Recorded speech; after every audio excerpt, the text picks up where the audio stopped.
vitesse pas possible et de monter à 50 000, 55 000 pieds jusque dans la stratosphère, à l'intérieur de ce tout petit fuselage, piloté en plus par quelqu'un de fabuleusement compétent, mais également de totalement amoureux de l'avion, du ciel, du pilotage et de la beauté qu'on y rencontre, Thierry Gutschmann, eh ben, vous pouvez venir vous inscrire pour participer à un vol. C'est pas donné, mais franchement, ça vaut le coup. We return to some historic aircraft now. We are used to seeing Mirage flying at the Paris Air Show, and traditionally it's been Mirage 2000 in recent years. This year there are Mirage 2000 flying on the show. However, we're very fortunate this year flying here at the show a Mirage 3. It's a two-seater version, an operational version trainer that Flying Fortress.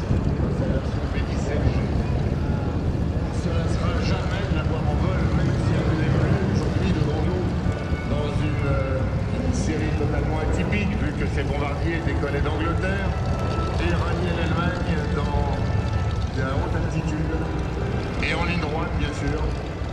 Des vagues de bombardiers identiques à celui-ci, des meutes de bombardiers, devrais-je dire même, escortés par les petits amis, ces P-51 Mustang qu'on a vu tout à l'heure. Eh bien, des meutes de 500, 700, 1000 avions de ce type se rejoignaient au-dessus de la Manche pour aller bombarder les plus grandes villes allemandes. Aujourd'hui, bien sûr, les 12 700 et quelques B-17 construites, il n'en reste plus beaucoup. Il en reste quelques-unes en Angleterre, quelques-unes aux États-Unis et une en France.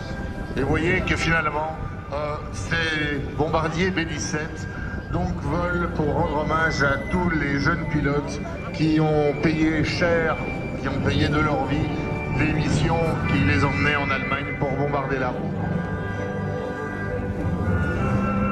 Boeing B-17G Flying Fortress, Flying Monument. A few of these aircraft are still flying in Europe to the great joy of airshow crowds, and they remind us of the thousands of these aircraft which set up for bombing raids, escorted by the E-51 Mustang we saw earlier in the afternoon, escorted deep into Germany, and frequently the aircraft were attacked and damaged, some shot down and some returned to their bases with almost unbelievable levels of damage, but the reliability and the rugged nature of the airplane allowed it frequently to return with the crew.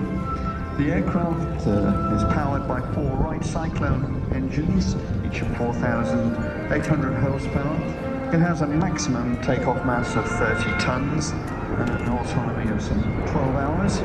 It was capable of carrying 4.5 tons of bombs. The aircraft is flown today by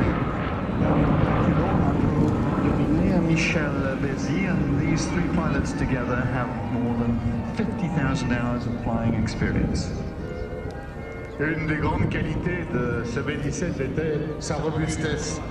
Cette robustesse était très appréciée des équipages parce qu'ils savaient qu'ils pourraient rentrer à bon port même après avoir encaissé de gros dommages. Mais malgré cela, 4750 forteresses volantes, on peut dire un peu plus du tiers de la production, ont été perdues pendant la guerre.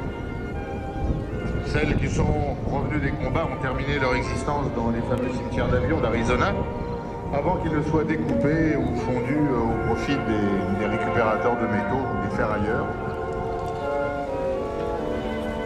Les 2 avions qui volent en Europe viennent de l'IGN. L'IGN, c'est l'Institut géographique national qui les a utilisés pour des missions photographiques jusque dans les années 60, à partir de la base aérienne de Creil, du moins de la base de Creil, puisque d'un côté se trouvait la base, de l'autre côté se trouvait l'IGN.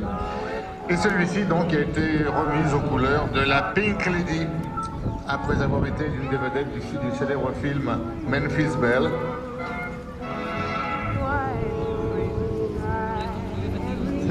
These aircraft that are still flying in Europe are flying because they were used after the war by the French National Geographic Survey as survey aircraft, and these aircraft were film stars in the film, a very well-known film about the B-17 Memphis Belle. This particular aircraft is now returned to its original designation of being the Pink Lady. Et l'avion qui vole devant nous, c'est le seul Bell-17 en état de vol à avoir réellement participé à 6 missions de guerre en 1944.